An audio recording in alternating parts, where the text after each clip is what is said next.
Got me losing my mind.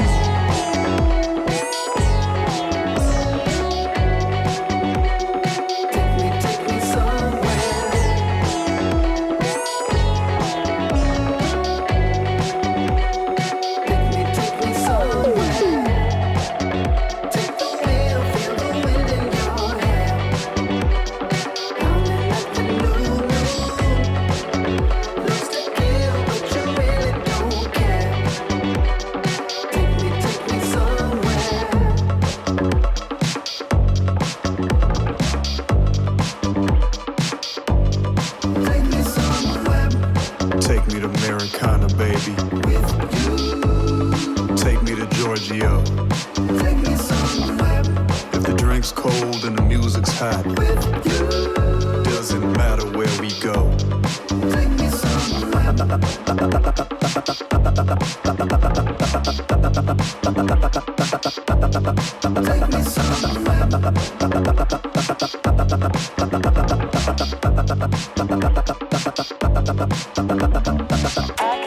Dancing all night, the beat has got me losing my mind. I can't help it dancing all night, the beat has got me losing my mind.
and we ain't even done yet.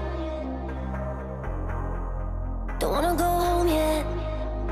I spent the whole day with you and we ain't even done yet. Don't you hate goodbyes? Rather say good morning than good night. No, I can't even pretend. No matter how I try, my body wants to know we cannot hide. I don't want this night to end. If only I could stop the sunrise, we can lay here all night. If only I could learn to freeze time and hold you forever. If only I had one more day, I love you 25 8.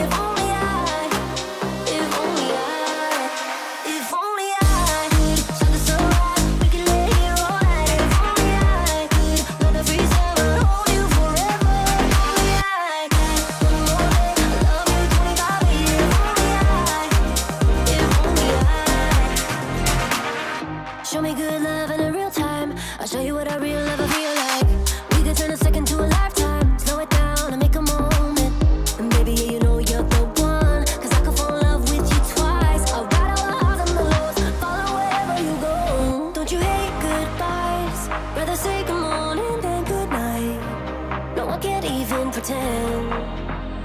matter how I try, my body wants you, no, we cannot hide. I don't want this night to end. If only I could stop the sunrise, we could lay here all night. If only I could learn to freeze time and hold you forever. If only I had one more day, I love you 25/8. If only I, if only I, if only I could stop the sunrise, we could lay here all night. If only I could learn to freeze time and hold you forever. If only I had one more day, I love you 25/8. If only I. If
I keep searching for the things I don't believe, and you've been on my mind. I want you next to me, 'cause I've been dying just to sink in your ocean. I can breathe.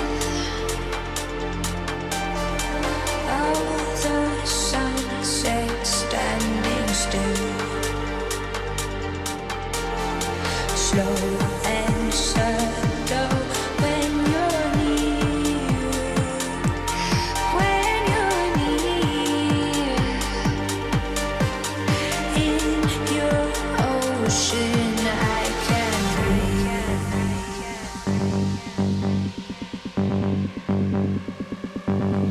I can breathe. In your ocean, I can breathe. Breathe.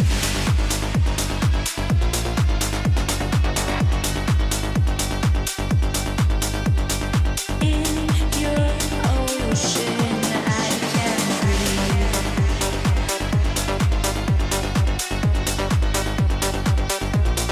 I can breathe.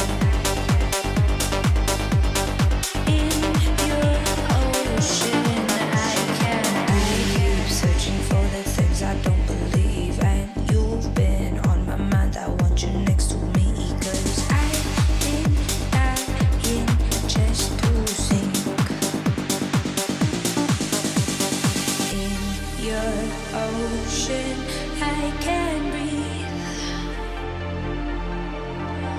Oh, the sunset standing still, slow and subtle when you're near. When you're near, in your ocean, I can breathe. And subtle when you're near. When you're near, in your ocean, I can breathe. I can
Got me losing my mind.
Got me losing my mind.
Hello and welcome to another episode of Helix Records New Music Friday.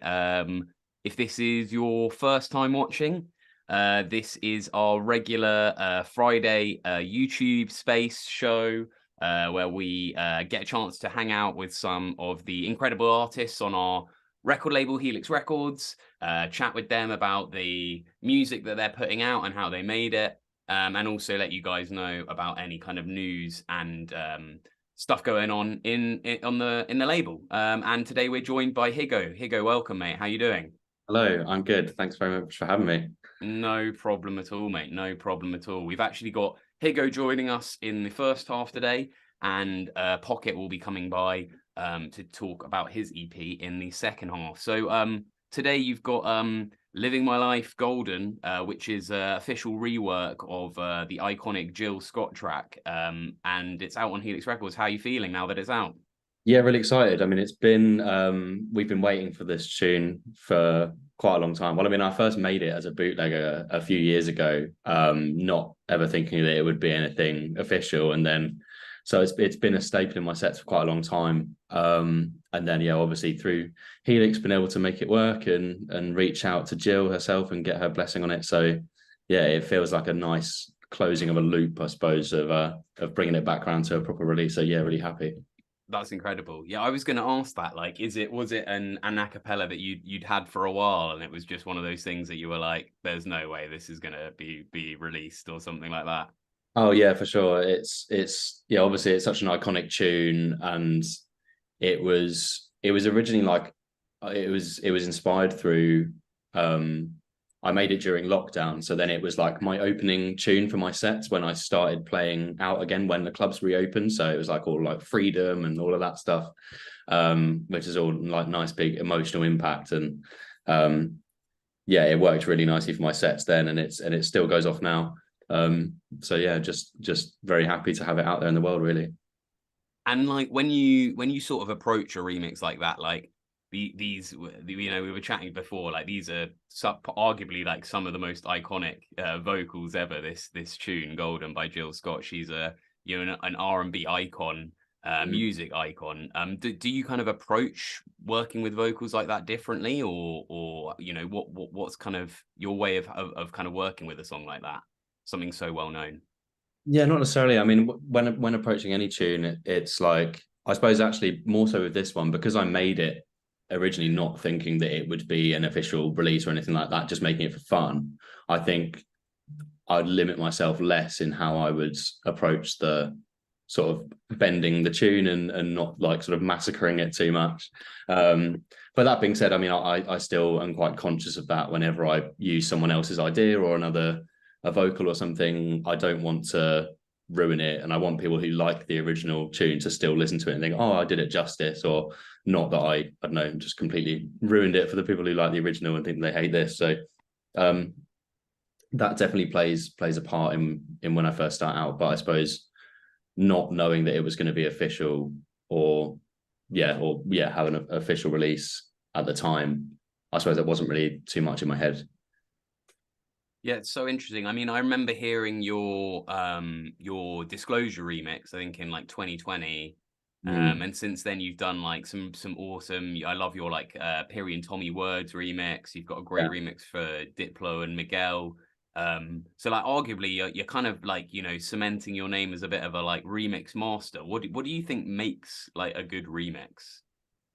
A good remix, I think, puts a twist on the original without completely taking it out of context. I mean, a lot of the time I will just end up using the vocal and treat it more like a sort of reharmonizing exercise, jazzing things up a bit, which is especially fun if there's not any kind of like harmonic elements in the original tune, or if it's just like drums and bass, then you can make it really melodic, or you can take it the other way around, and if it's already a melodic tune, you can sort of jazz it up a bit more or strip it back and make it heavier. So it's just, I like to think of it in a way like if I was going to release it alongside the original, I'd want to make that they're distinct enough, but also they kind of complement each other. Yeah, that's so interesting. I mean, if you could remix any track, what would it be? If you could just, have you got like your eye on a couple? I don't know. I've never really thought about it, to be honest. Like it's just sort of whatever comes to me at the moment. If I'm making an instrumental and I think, oh, well, this vocal would sound good on this, and then I try it, and then I end up working that into a bootleg or something that I play in my sets, or if it's something that we approach the person about and say, by the way, we've made this. Are you interested in releasing it or something? But there isn't a specific tune, I don't think, or I can't think of one anyway that I want to remix. And also, a lot of the time, when I go to remix a tune, I prefer it if there's something about it that I don't quite like, or if there's something that I want to change, because then that makes it so much easier to think like, oh, this would be great. Like, obviously, like I like the tune. I'm not going to remix something that I hate, obviously, but if I approach the tune and I think, oh, I love this tune, but also I think it would even better if it had these chords, or if it had like skippier drums or something like that, and that I think pushes me on, and then I get a final image of how I want it to sound in my head, which I can then work towards. It's something sometimes I'll get asked to remix a track, or someone will say, oh, you should bootleg that, and I try it, but because I love the track so much already, I don't want to touch it because I think it's perfect already. So Yeah, for sure. Not to insult any of the people who have remixed their tunes at all, but it's always nice to have a bit of an opinion and think you can change something up.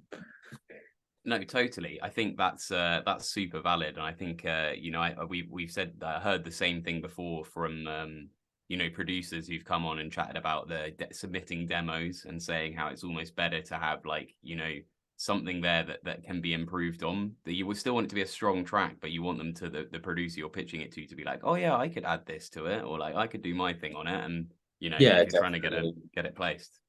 Yeah, and especially, yeah, it's kind of a similar thing if people send tracks out just for like feedback. If someone says like, oh, can I like send you my music? I want you to listen to it, and then they send you through like final mastered version 457 million, like this is the final one, I'm not touching it again. And it's like, well, why? I can't really give you my feedback now, because if I tell you I would have changed something, and that's like, you're not gonna, you'll just think it's then imperfect and you've already put it out, or send it off for mastering or anything. It's like, send something that you're not confident in, maybe something that that there's room for improvement, I guess. No, totally, because then exactly, then you can get the feedback.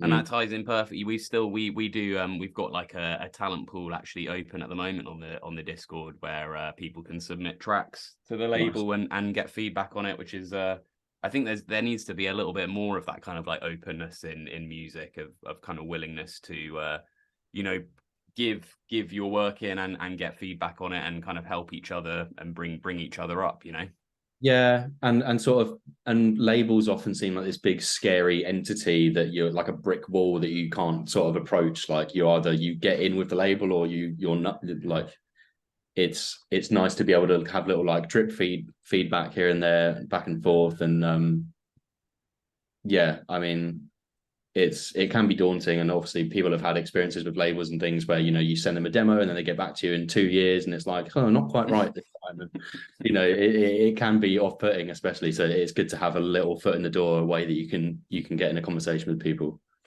Definitely. Well, I mean, I guess that kind of we jumped like right into Golden, which I'd love to play in a minute, by the way, but maybe we go sort of kind of back to the beginning. I mean, how did you sort of get into music? So I've always been quite musical. I played the piano since I was like 5 or 6 years old, so quite a long time. I've always had sort of a liking for the more like jazzy side, like the pieces I played when I played piano in school and stuff. They're all like the jazzier ones over like classical and things. So I suppose that influenced my taste in a way. And then I sort of grew up listening to a lot of like rock and jazz and hip hop, and when I went to uni, I started going to a lot of club nights and things with people there, and learning about dance music there, because it was never really part of my vocabulary before. And yeah, from there really I kind of brought in all those influences of like 90s hip hop and that kind of skippy soulful sound, and kind of settled on garage, I suppose, because that was like the obvious choice of the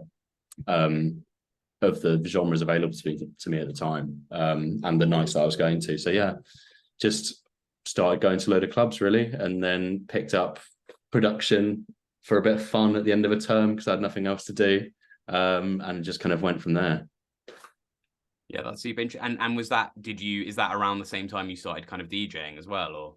So DJing actually came after. I always kind of think of myself as a producer first. That was like my first thing. I was like, oh, I want to know how to make music, and I sort of just went on Reddit and YouTube and things and looked up like tutorials and was like, oh, that's how you do it. Okay, cool.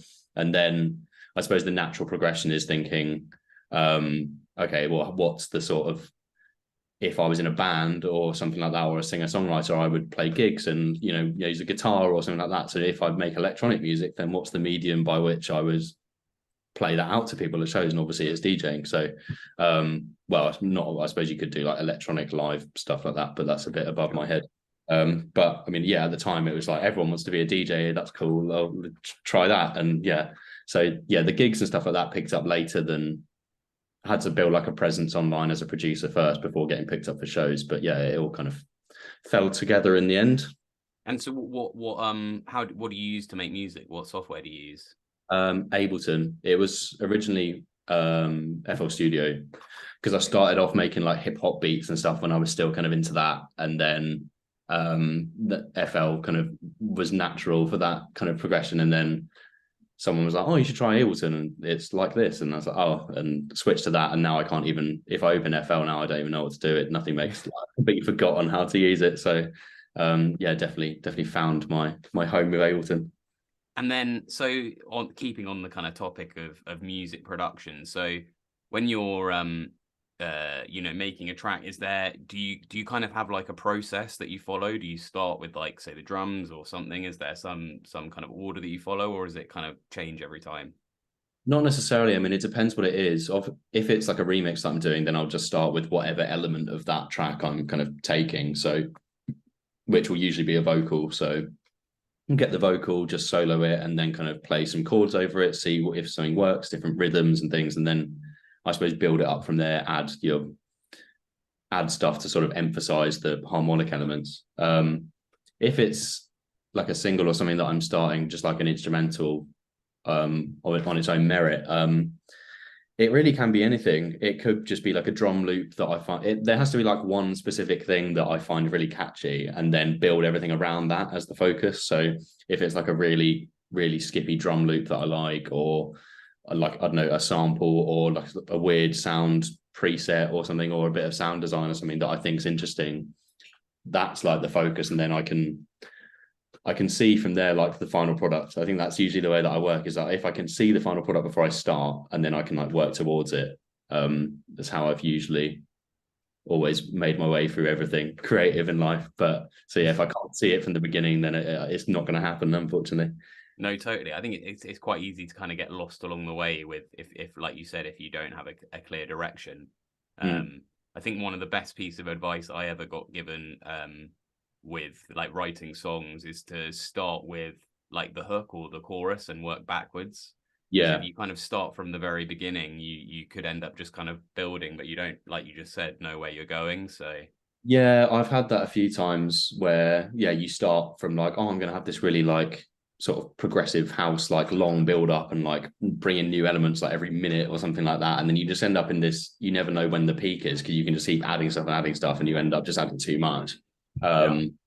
Whereas, but then also at the same time, like you can start with like the hook, and then you end up with like an amazing 4-bar loop that's just like the best thing you ever heard. But then you just listen to that on repeat forever and never make anything, and then your ears start to bleed and you never touch the project again. So it's like you have to find somewhere in the middle, I think. That is the classic like music producer meme of just like listening to the same 4-bar loop over and over. And you wake up the next day and it sounds terrible, and I was having a conversation with MJ Cole about it recently, as he put something on Twitter, and about how he thinks that you do have like a set number of listens of an idea that you've made before you kind of lose it, which I think is, I've definitely had that before, because I'll bounce the project too early, like when it's not fully formed, and I'll, just because like I sort of like the way it sounds, and I'll listen to it in the car, and I'll like put it on on my headphones every time I leave the house, and then I've just listened to it way too much, and I go and actually work on it, and it just, nothing works, and I lose what it was that first made it interesting to me in my head. So that you need to kind of keep that novelty and like restrict yourself to not listening to your own stuff for pleasure until it's done, I don't think. That is super interesting. I mean, if MJ Cole's saying that, I mean, there's got to be some validity there. I've never actually heard that, and that's super interesting idea. Yeah, Um, I don't know if it's like, I don't know if there's kind of set number of listeners. I don't know if there is like a specific number that he's sort of in mind, or more just to kind of make you aware of the concept that you can listen to something too much. No, definitely, 100%. I think Yeah. that's the other thing. I always have to sort of keep reminding myself that like decisions I've made before are like good decisions, and otherwise I'll just constantly keep making small edits, and eventually you kind of end up with Yeah. something that sounds totally different. It's difficult if you're sort of naturally perfectionist with stuff, and you're always kind of doubting yourself and thinking, oh, well, like this element could work better if this, like the drums were two-step instead of this, but then also like, oh, well, I like the drums, so maybe I need to change that to fit it better. And it's like you can just keep making changes and swapping things around forever. You just need to kind of commit some things sometimes. Yeah, totally. So, I mean, we've spoken a lot. In fact, I tell you what, before we play the track, we've spoken a lot about, garage and UK garage. I'm aware that potentially, I mean, I think a lot of our community and viewers and listeners will be pretty clued up. But just in case, how would you sort of describe UK garage to someone who didn't really know what it was? It's Yeah, it is. I know it. I don't know if I really have a definition for like. I'm not super clued up on like history and stuff, and I couldn't tell you like all of the people who were there at like Paradise Garage and all of that sort of stuff. And like, Sure. but I know obviously like he kind of took elements from sort of like house and garage from the US and added that UK flavor to it, whatever that, if that even is a thing.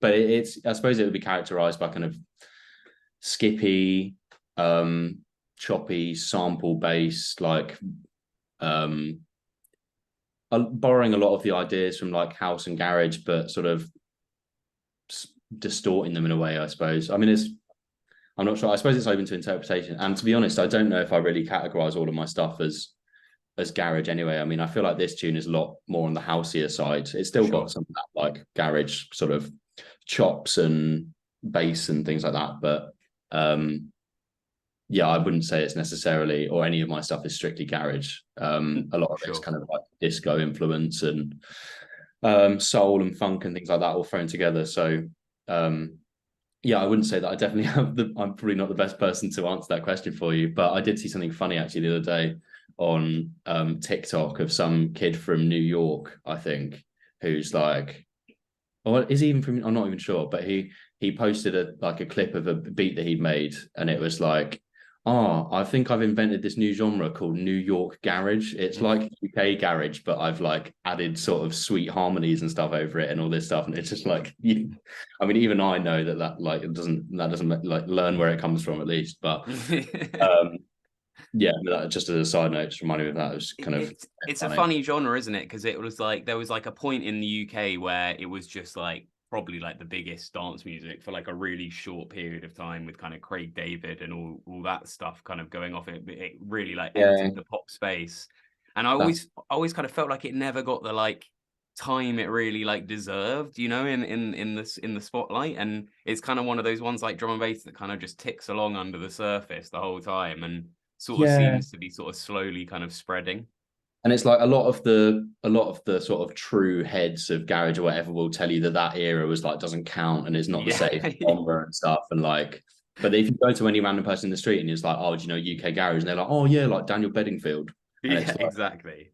It's like that's not necessarily what it's all about. But also maybe there's going to be a resurgence because now it's all about like Y2K and all of that, like all of the things that we think of as like really hideous, like fashion and design choices and stuff from that early 2000s era are now really cool for like the younger generation or whatever. So maybe that music will then incorporate its way back as well. I suppose it's kind of starting to in a way.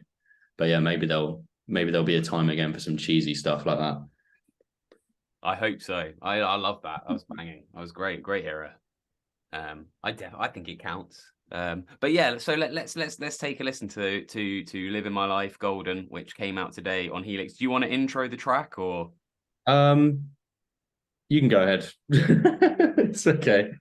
Okay, I'll go for it. So this is Living My Life Golden. It's an official rework of Jill Scott's seminal 2004 track Golden. This is the Higgo release, which came out today on Helix Records, and it is perfect for the incredibly hot weather we are having in London. I'm literally sitting in my bedroom melting right now. So let's vibe out to this.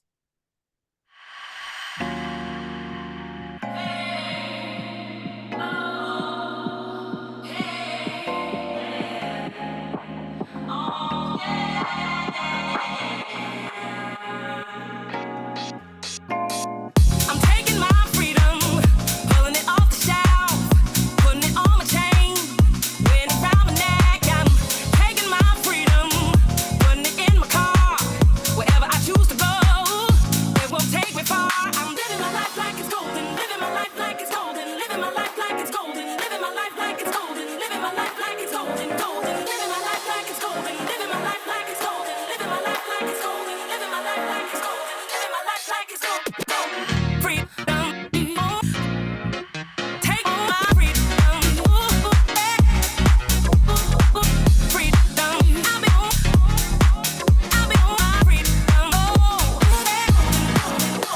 I'm living my life like it's golden, living my life like it's golden, living my life like it's golden, living my life like it's golden, living my life like it's golden, golden, living my life like it's golden, living my life like it's golden, living my life like it's golden, living my life like it's golden, living my life like it's golden, golden. I'm taking my own freedom, putting it in my song, singing loud and strong, grooving all day long. I'm taking my freedom, putting it in my stroll. I'll be hot stepping, y'all, letting the joy unfold. I'm living my life like it's golden, living my life like it's golden, living my life like it's golden, living my life like it's golden, living my life like it's golden, golden, living my life like it's golden, living my life like it's golden, living my life like it's golden, living my life like it's golden, living my life like it's golden, golden. Freedom, take all my freedom, freedom. I'll be on my freedom. I'm living my life like it's golden, living my life like it's golden, living my life like it's golden, living my life like it's golden, living my life like it's golden, golden, living my life like it's golden, living my life like it's golden, living my life like it's golden, living my life like it's golden, living my life like it's golden, golden.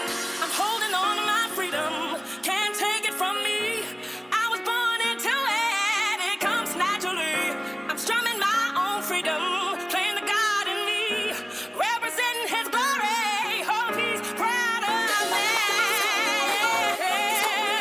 Hope He's proud of me. I'm living my life like it's golden, living my life like it's golden, living my life like it's golden, living my life like it's golden, living my life like it's golden. Freedom, take all my freedom, freedom. I'll be on my freedom. I'm living my life like it's golden, living my life like it's golden, living my life like it's golden, living my life like it's golden, living my life like it's golden, golden, living my life like it's golden, living my life like it's golden, living my life like it's golden, living my life like it's golden, living my life like it's golden, golden. Yeah, that is such a vibe. Summertime anthem. I know. Song of the summer. Song of the summer. Totally. I mean, you DJ Outlaw, so you're not at Glastonbury this weekend. No, sadly not. I've got a show tomorrow, a day event in Brighton, Oh, nice. which came through before I had the opportunity to go to Glastonbury. So I had to take precedence. Unfortunately, I'd rather make some money than lose it. So Fair enough. had to be my option. Is that that's at Concord, isn't it? Tomorrow. That's it. Yeah, it's all day. It's like me, Conductor, Notion, Opidan, a couple of other people. I forget, but yeah, it should be a good day. Incredible. Have you got any other sort of gigs on the way and like stuff lined up? Yeah, I've got a few bits scattered throughout the summer. Not too much, thankfully, to be fair, because I know it's just so hot, and being hungover in this heat is not what you want. So it's luckily got some weekends free. But yeah, I'm in Birmingham in a couple of weeks, and then got a little day festival out in Sussex, I think, which should be fun.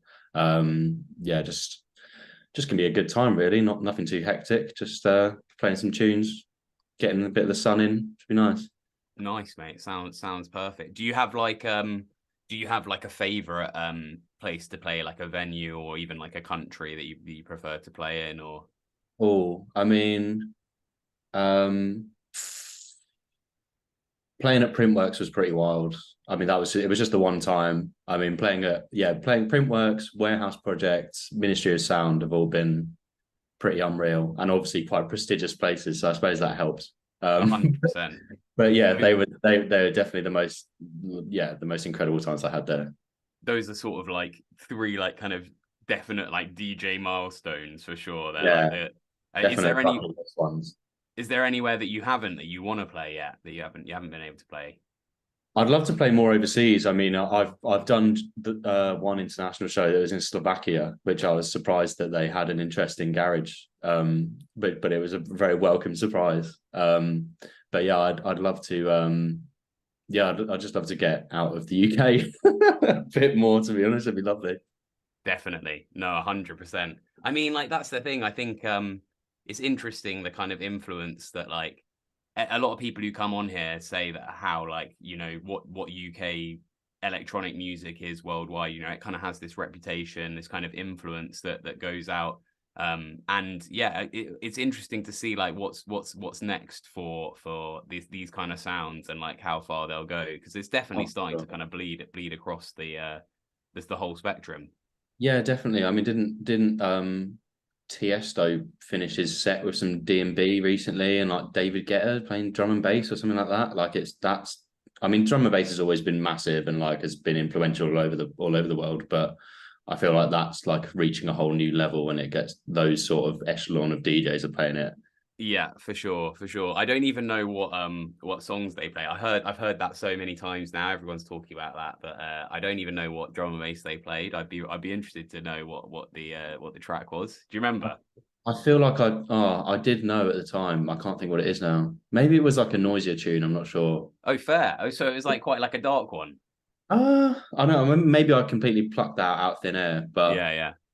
I mean, I can't think of what it was. No, I'm not even going to try and guess because I'll just get it wrong. But yeah, I mean, it's good to see either way. No, totally.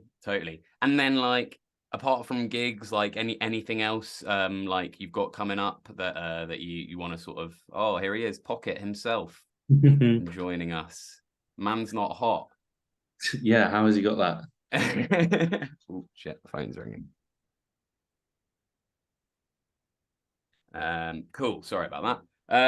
So what have you got anything else? Have you got any other like releases planned lined up that you can tease for us, or anything else on the horizon that you might be able to share, or got to keep it all pretty close to your chest for now? I think I've got to keep it pretty close to my chest, to be honest, but I've got some exciting opportunities come up. Just trying to get like more singles out there, just dropping way more consistent stuff. I need to just post like more things on like Instagram and TikTok as well, just little ideas and things and hinting at tunes and stuff. And people like to bully me into releasing tunes like just by commenting over and over again. So I feel like hopefully some of those people will be made happy sooner or later with the tunes that we'll be putting out, but we'll see. Nice. Yeah, it's always not. I was on your SoundCloud earlier, and you're like, go a couple of the tracks there. It's like, when are we getting a release on this and stuff like that? It's like, this is the 100 millionth time I've played this one or whatever. Yeah, and they've been waiting for about 6 years or something. So I put the mix out and it's still not there. It's like, ooh. But also just super like encouraging and must be really nice to see. Oh yeah, for sure. As long as people are interested in one way or another, then I'm happy. Totally. Well, listen, mate, I don't want to take up too much of your time. Massive congratulations on today's release. Thank you, man. Glad you like it. And yeah, have fun in Brighton tomorrow. That looks like a mad event. If anyone is watching and is in Brighton tomorrow, definitely get down to Concord. Looks like a mad one. Yeah, thanks so much for joining us, bro. Thank you for having me, man. My pleasure. No problem. Anytime. Yo, Pocket, how you doing, bro? Yo, I'm good, man. How are you? I'm very good, mate. I'm very good. You cannot be in England and wrapped up that warm right now. I'm not even in England. I'm in Scotland at the minute. Are you in Scotland? It's just cozy, isn't it? Yeah, well, you look very cozy. That's for sure. I'm feeling cozy, man. I'm like feeling very cozy. seriously, like, I don't know if you can see on the camera, I'm like sweating so much right now. It's like I'm at the top Mate. of my house. I've got my fan, but I can't have it on because we're, you know, being Yeah. professional. So Yeah, man, it's not too bad here, to be fair. We had I was just down south for a little bit with friends, but it was hotter there. But I guess y- it's what like early evening now. Here it's just generally colder anyway, isn't it? yeah, So cooling down a bit. yeah, man. Yeah, feeling good. Well, nice. Well, congratulations, mate. The Love Disc EP came out today on Helix Records. How does it feel to have the whole project out? Good, man, really good. Just kind of happy for it to all be sort of out there now at this point. And to share the few songs on there that I sort of was looking forward to people hearing. Some of the ones that hadn't come out as singles and such. But yeah, man, it's been really sweet. It's super, super exciting, It's cool to have actually a full body of work out at this point, you No, know. totally. I mean, And it doesn't feel like that long ago that we were chatting on Twitter about yeah, when the Evergreen track came out with Chloe, yeah, we chatted about that single. yeah. And I don't want to, retread too much old ground. I really want to like go into depth on the EP and listen to a few tracks off that. But maybe we could just start by just chatting about how you kind of got into music Hmm. in the first place. Yeah, well, man, to be honest, always been doing music. I've always kind of been, whether that's playing drums or guitar, you know, writing like terrible little, um, you know, rock tunes with my friends when I was younger. I kind of I've always done it, but with electronic music that came into the picture when I think it was the first thing was my brother showed me this track by The Prodigy because he was really into like film soundtracks and all that stuff. And he's like well into movies and he would always just find tracks through that. And then one Christmas he got me a Prodigy CD. And yeah, I just like loved it. It was like because I'm quite I'm not a super you know intense person. I'm pretty laid back by nature, but like I don't know, something about how mental the music was. It just like was nice for me because it like I could kind of like feel some kind of like high energy through that. Um, and yeah, from there it was just my I started listening to that sort of stuff, and then a few years down the line, a couple years down the line, my friend was like, "Oh, you should check out this like software called FL Studio. You can make like beats and all that, and you can make fun tunes." And we were just making like the worst dubstep you've ever heard in your life at that point. It was like so terrible. And yeah, we kind of just got on that. I was using like the demo version of FL Studio for like a year. So like every song I'd start, I had to export then and there because you can't save anything. So like for the first year, it was just doing that, making silly little beats, on the free version. And then gradually I started to, then it was like another year and started to learn what like EQ was. Like I didn't know what it was for like the first 2 years of making music. And then after that, yeah, I kind of just it was just me and my mates having a laugh at first. Because I remember the first time I ever heard a dubstep song, for example, it was like I thought it was a joke, you know, because I'd never really been exposed to it. Um, and this was Do you remember what that probably, track was? um, yeah, it was Ginger Pubes by Cookie Monster. Yeah, Cookie Well, Monster. you would just by the name, like, do you know what I mean? Sure. And it was my mate. She wasn't even really into music that showed me it, but she just played. She's like, "How funny is this?" And I was like, "That's hilarious." It's called Ginger Pubes. Like, so yeah, it was just from that. But yeah, then obviously like started going deeper into the backlog and went further back in like the dubstep catalog, and then in like breaks and drum and bass and all these things.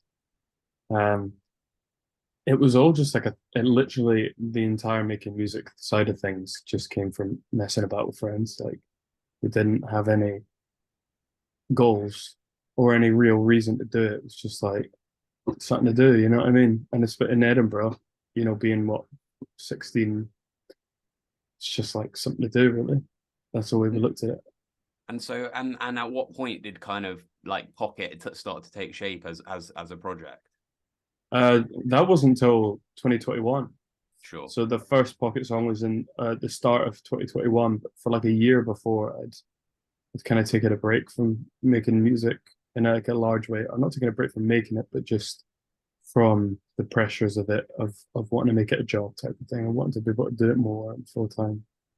And yeah, I was just playing around, kind of experimenting, making music just for fun as opposed to making it with the intention of it being this big thing that's gonna like change my life, or like, without having any lofty goals. It was just making music for fun at that point. And yeah, it just started to take shape, and I was like, I'm just gonna start fresh. And then, you know, I'd been doing a project prior, which was kind of more EDM focused, bass music type stuff, which was great at the time. I loved it, but um, I think I just grew sick of the loudness war type of thing, of trying to be more, but like bombastic than the next person. Yeah. So yeah, I started doing Pocket stuff in like, yeah, 2020 it was. I would have started doing it. Then we released the first tune in 2021 it was February of 2021. So it kind of like, it didn't take a huge amount of time for it to fall into place. It just kind of happened at a point where I was like, what's naturally the most fun for me at the minute? I'm just going to pursue that, that type of thing. Which was good, I think. Overall, it like set the tone for the whole project. I never felt like I've had to sacrifice anything for all the songs I've got so far. I've just kind of made what I wanted to make, and it's sort of ended up that way. Yeah, that's really that sounds like a really nice position to be in with your music. Yeah. And I can imagine it took a while to sort of find that, and there's definitely that kind of cohesion, and I can hit, like, when I listen to your music, there's a very strong like element of you in there. It's very like recognizable, and so I can really hear what you're saying through your music. More than just like literally what you're saying. Yeah, thanks, man. I do feel that way. It's like I've just found a palette that I really like right now, and I'm just living there for a bit, and maybe I'll move on to a different palette for the next record. But like, just whatever feels right at the time, I generally just go with that. I've never been one for like, I find it really difficult to try and make something that's going to appeal to like the masses, or like it's going to appeal to what's in. You know what I mean? Like, I just find that really hard because it's not fun, because it takes the adventure part of it away. Like, that gets stripped away when you try too hard to like appeal to what's popular. So it's been nice just like being like making what I want. 100%.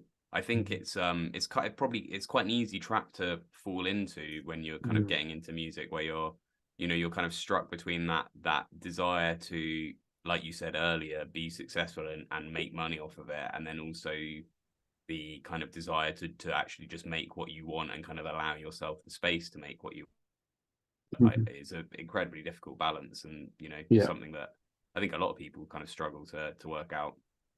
Mate, completely. It's exactly that. Everybody, I think, deals with it to some degree, because it's a fine line between, what you have to find that balance between what you like and what the audience are going to like, because like, I think you should go into making music just being like, I'm just going to make what I want to make. But there is a part of it where you kind of do have to like consider what people want to hear, and like, if it's your job, especially, I think it also like plays really well into making your best stuff, is like taking on board what your listeners enjoy, and not casting them aside completely. Because I think there's some people who are like really intense on like, oh, I'm going to make whatever I want to make. Like, anybody who like listens to my music, like, I don't owe them anything. It's like, I get that side of it, and I get like not, doing anything for anyone else when it comes to music. But yeah, I think there's an element you have to like find a happy medium between the two, which I think I hopefully did with this record. That's the hope. No, totally. I mean, like, yeah, this actually perfectly leads in, because I'd love to play a bit of music. I mean, it's a really well balanced EP. It's 6 tracks, like we said. You've done three singles with those are kind of 3 featured tracks as well, Mhm. and it just flows really well from start to finish. Why don't we start with track 1, ADHD? Like, how did that one come together? That one, so that I at the time of making it, I kind of thought of that one as like the quintessential pocket song. Like I'd really wanted to make something that was just like um super not silly, but just like wasn't didn't it's like that's the pocket sound in its rawest form in terms of just like not holding back on melody or chords or like the speed at which things change and the variation and just like starting a section of music and finishing that and then being like, cool, I'll do something completely different this next section and then just having a laugh. So that's kind of where that one came from. That was like probably the reason the EP exists is that song, I reckon. Wow. But yeah, Well, that's mostly just go on, sorry. yeah, no, I was just saying it was literally just like that's kind of that one's a little bit of like that one's for me. Do you know what I mean? That song. Totally. Who's the vocals on this one, by the way? That's me. It's you. It is you. I was gonna say. It's Yeah. my next follow-up question is like, is that like a pocket producer tag at the very start there? Like, Oh, so that producer tag was done by my friend Hannah, who's a singer, songwriter, artist. She goes by Higgo. okay, And I just wanted like I wanted like a pocket beat tag. yeah, And I wanted just something just like literally somebody saying pocket. And I was like, Hannah's just got a cool voice in general. So like, could you do this for me? And she was like, yeah. And she sent me a bunch of ones and I just used that one. Which is nice, a nice touch, I think. I like love when producers like dance producers do that, like Hudson yeah. Mohawk and S-Type, and when those guys throw like their little beat tag in there, it's just like sick to me. I had a sneaking suspicion that they were your vocals, but I didn't know that you were a singer as well. I'd love to play this track. Should I? Yeah, man, go do you want ahead. to give it a little intro, or should I just spin it away? Yeah, I mean I'll give it. I mean, this is ATHD off of my record Love This.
Such a lovely ending to that track.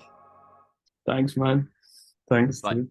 it's almost like a like choral or like a religious sort of, you know, Yeah, element to that breakdown at the end. it's just like nice where everything like falls back, and it's just the sort of harmonizer vocal harmony bit. I feel like it's just nice. I just did that with I use like that Antares harmony engine, Yeah. and I literally just went into a mic. I just went ow, ow, ow, ow, and I just threw the chords on it. That's so Easy. funny. That's how you do it, kids. That's it, man. It's easier than you think.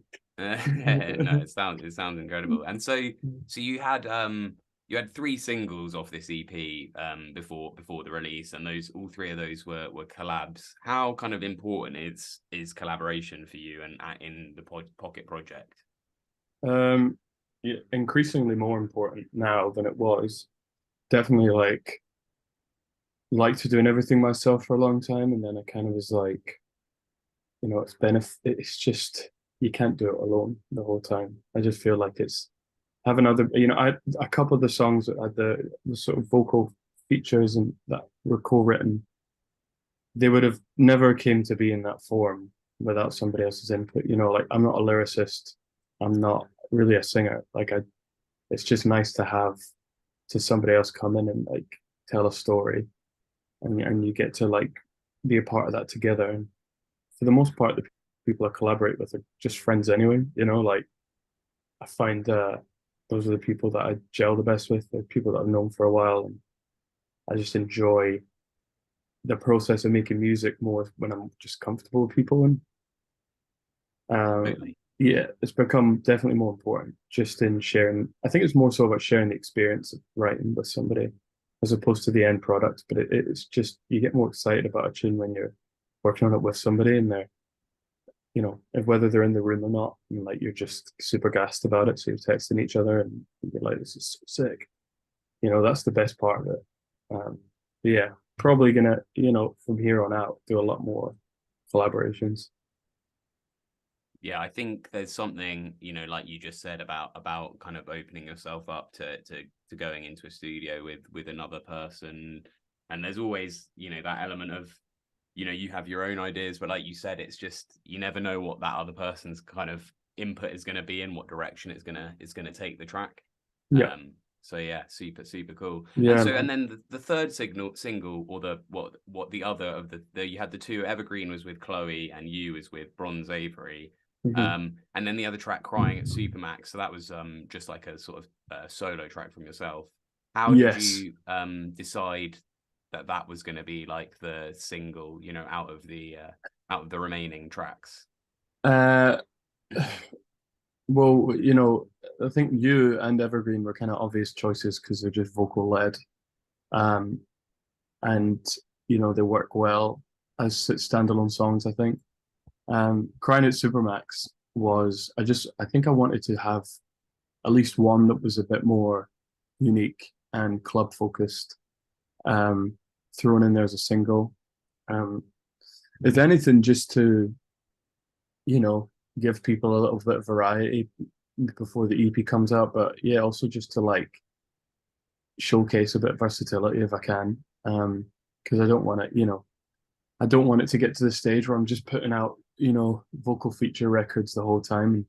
And like those are great and I love making them, and I'll continue to be doing that. But it's nice to just throw a curveball sometimes and throw something out that's like, Supermax is so different to those 2 vocal records. And then yeah, and we obviously today the lead single of the whole record was Wait For Me, which came out today as well as part of the EP, which is, one of the more vocal driven clubby ones on there that's just like good fun. I think it's a nice one to like launch the EP with. It was one of the first demos that I made for the record, and it came together pretty quickly. It was also one that when I teased it with people seemed to like the hook, and that seemed to be a draw. So yeah, we thought we'd lead with that one as the final thing. It's just like I think it kind of encapsulates the sound of the record pretty nicely, just that one song. So yeah, that's basically how it went down. Yeah, incredible. I mean that's sort of led it up nicely. Why don't we listen to Wait for Me, going from Let's do it. the first track to the last track. Let's do it. Here we go.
Yeah, madness. Great song. Thanks, mate. Sharp end on that one. Are those yeah, it was abrupt. Yeah, I was Abrupt. ready on the stop. Yeah. What is, are those your vocals as well? Yeah, those are my vocals in that one. Sick. Just, you know, it's funny, man. Like, yeah, I don't I hate listening to them on their own, but it works well in the song, I think. But Yeah, it works really like, well. what is fun is the funny ones where like the vocal only works exactly the way it is in this song because like I tried doing the vocals without the side chain on it at the drop, and it just sounds dead. Do you know what I mean? It sounds so stupid, man. So like I was like, oh, I'll just leave it on. But yeah, it ended up sounding cool, you know.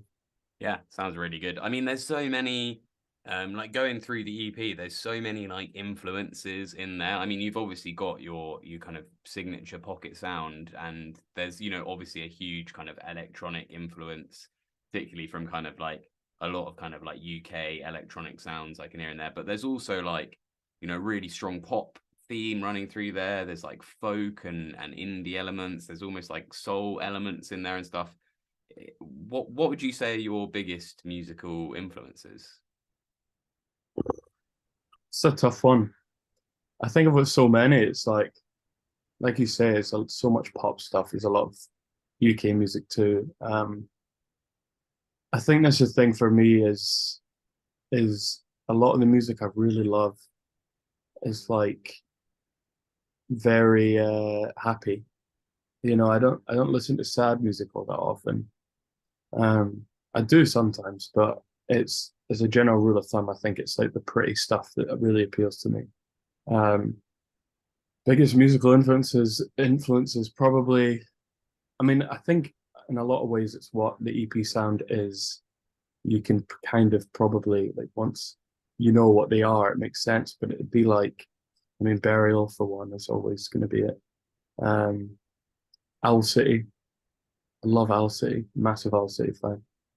Um, people like, I mean, I don't know, Stevie Wonder was a big one, and it's always in subtle ways with people like Stevie Wonder, like just like production techniques and stuff, and or like creative choices, but it's it's kind of a bit of everything. I kind of like operate mostly under the rule that like there's probably at least one song from every artist that I'm gonna like. Like I just tend to not rule anything out because like it just like might deprive myself of finding my favorite song. Do you know what I mean?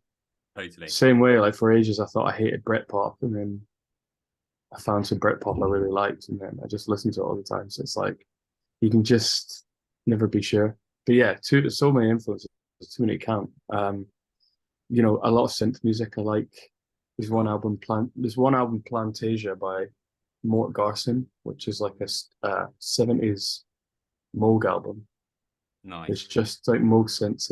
It's if you know, I recommend listening to it, but if you know anyone watching this has, they probably better tell the inspiration straight away. It's like a very that whole all the synths in that record are kind of modeled off of like a lot of the synths on that Mort Garson record. So uh yeah, anything and everything really, whatever comes at me.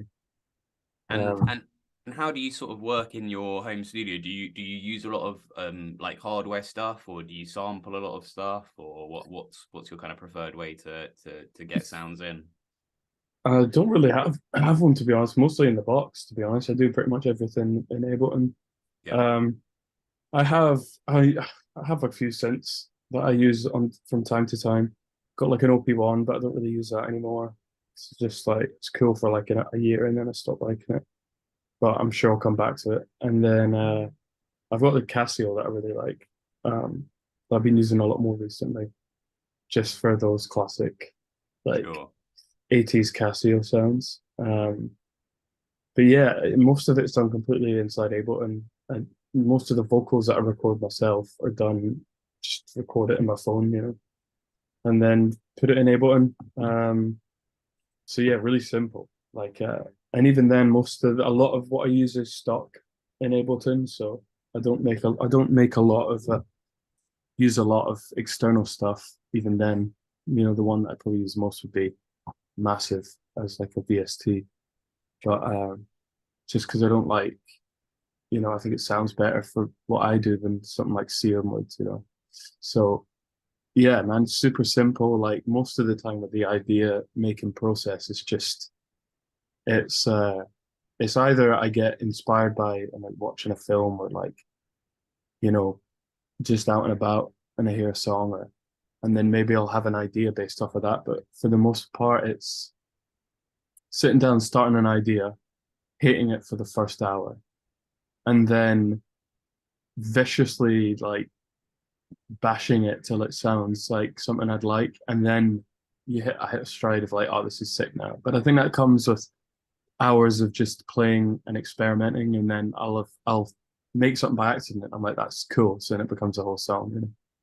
Like I don't even like have a process. You know, like there's literally no process, and it's funny because it's like my job. You know, Yeah. like, so I'm like just sitting down. I'm like, oh well, what stupid thing I'm gonna make today? Like it But just it sort of kind of touches back to what you were saying earlier, you know, about like the Pocket project and how you arrived on this sound and how, you know, it's just you're kind of sitting with this palette for a while and, you know, who knows, yeah, you might move on to another one in the future. And that kind of thing. It kind of all ties in the same way to that.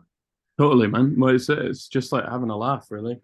I think the more I take it seriously, the less fun I have. Even yeah, that's the same way with the business. It's the same with everything. And it's like the same with shows. If I overthink a show, if I overthink the fact that I've got to perform and I get all nervous, and just like I don't enjoy it. So just Totally. going into it being like nothing really is that important or scary. You just got to kind of do it. If it doesn't work out, it doesn't work out. But like nobody's gonna, with everything, I don't think anybody's gonna ever judge you if things don't go to plan. Yeah, for You sure. just there's always a fear that people are gonna judge you, but it's totally internal. Like that was the way it was with like playing shows for a long time. I'm like, oh, what if I look like a dick up there and like I don't look cool and that? And I'm like, nobody cares, man. Like that's when I started enjoying them, and I was just like, it doesn't even matter. Like, just have a good time. And I think it's the same with releasing music. Same thing. It's, 100%. the fact of the matter is, any artist who makes music that people like, the reason people like it is because they made it. Because two people aren't ever going to make the same song, so you kind of have to just trust that instinct that like whatever I'm making is probably good because it's coming from me, and like just that trust in your own kind of ability, I think. Totally. I also think like there's like it kind of ties into that like idea where like if you have like an instrumentalist on stage or whatever, like a guitarist doing a solo and they're sort of like killing it, they're like deep in the flow, and then afterwards you kind of ask them like, well, what were you thinking like in the middle of that?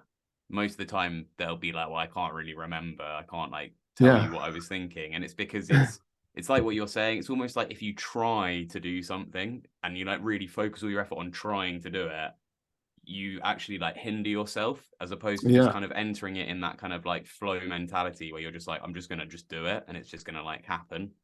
Completely, man. It's all like flow state. Like it's just that's all it is. I think anytime you can get into that state, it's like good to get into it. And like 100%. whether that's on stage or in the studio or like doing anything you like. And I think that's like the, anything that will get you into a flow state is a good thing, for the most part. But like, yeah, I've kind of learned like if I can never force that feeling of just like being completely in it. So I don't try to anymore. I just kind of wait for it to come, and it does usually come if you're not forcing it. 100%. I'm sort of I'm a little conscious of time. I'd love to play one Yeah, more of track off the course. EP. But maybe I've just got one final question, which is just sort of I said earlier, like the EP just flows really well. Is that something you kind of are like thinking about during the writing process, like kind of songs matching up, or is that something you do kind of towards the end? You kind of look at all the songs and you mess around with the arrangement Yeah, and see how they fit. yeah, exactly. That second one. Yeah, I just kind of like make the songs, and then if I figure out the order afterwards.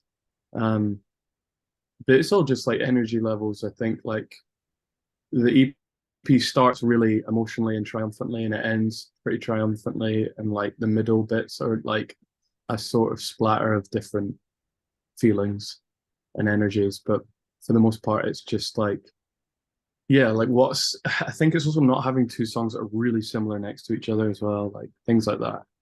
I want it to be spaced out, um, so they feel a bit different, going from one song to another. It's just like if I was listening to an album, I wouldn't want to listen to like, like a major chord, happy upbeat 130 BPM song followed by another major chord, happy upbeat one. It's like nice to just switch it up. But yeah, in terms of the cohesion side of it, I think it's just like the palette I've got. Like I have a really specific set of sounds I use for the record, and they're in every song. So regardless of kind of what order I put it in, I think it would have flowed in a similar way. It's just like the change in speed and the change in vibe and like feeling is was what probably got it Absolutely. sounding as close as it could to good. No, totally. And I think it does. It's I was sort of thinking today when I was like listening to it, because sometimes when people put together EPs, they sort of make them like a kind of like concept album, like it's sort of meant to be listened to like back to front, and it does really have that kind of like flow and story to it. And when you listen to Yeah, it that way, whether that was, planned or not. But Yeah, probably subconsciously, you know, like it was probably subconsciously. There's not a story like in a linear sense. It's just like it all encompasses the last year of my life, you know, that record. So it's like where I've been emotionally for the year. That's probably why they sound the way they do. And then however they've been put together, they've just ended up in that order. But it like subconsciously, there's a little bit of an arc probably. But yeah, not a huge amount of conceptual thinking that went into that side of it, but like you know, it sounds cool to say that I did, so I meant it all. Do you know what I mean? It was Yeah, on of course. purpose. Yeah. So I'd love to play the other Give Yourself to Somebody, which is sort of the other track that wasn't a single. So we Yeah. haven't like played it yet. Do you want to introduce that before I give it a spin? Yes, sir. Yeah, this song is called "Give Yourself to Somebody" off my record Love Disc.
Big shout out to Cheese Man, who's just sent me a message saying this is an absolute vibe.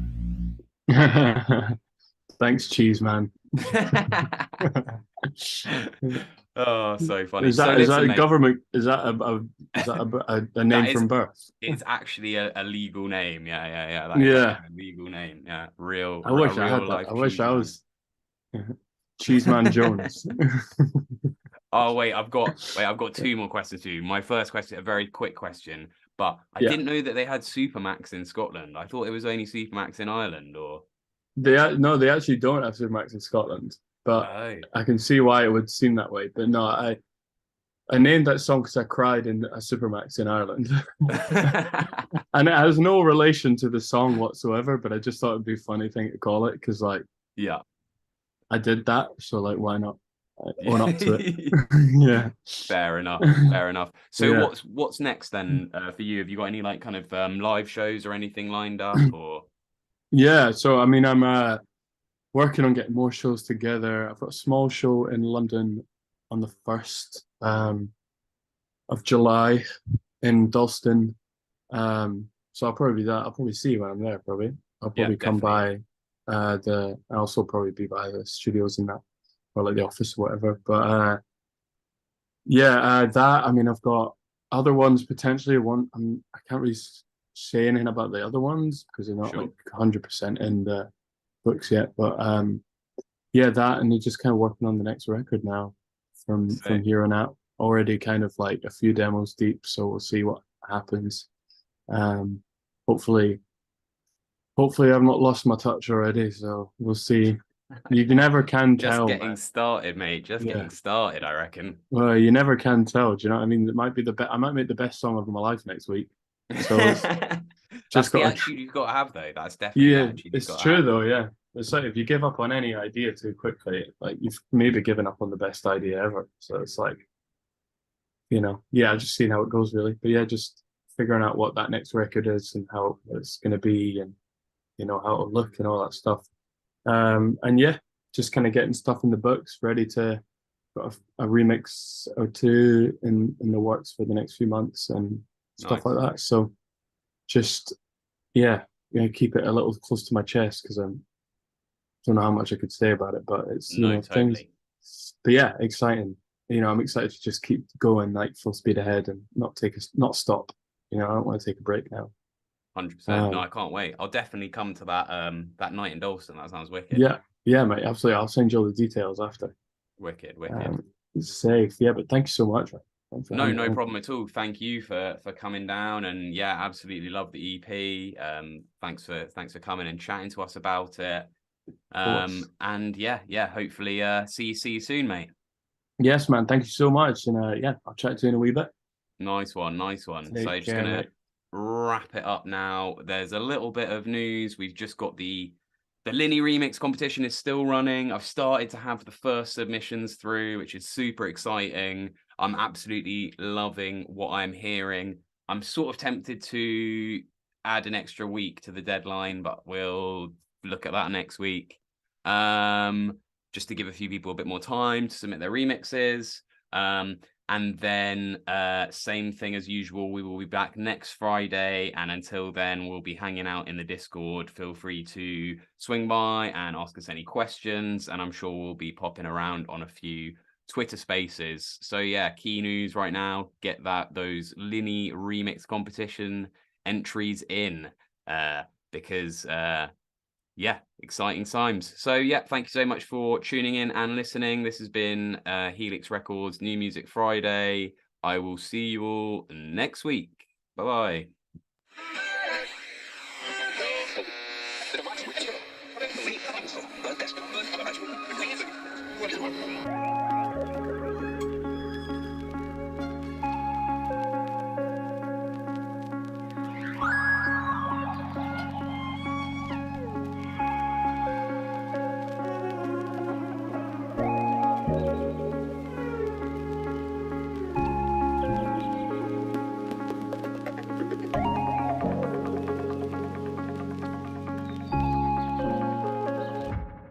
Pocket.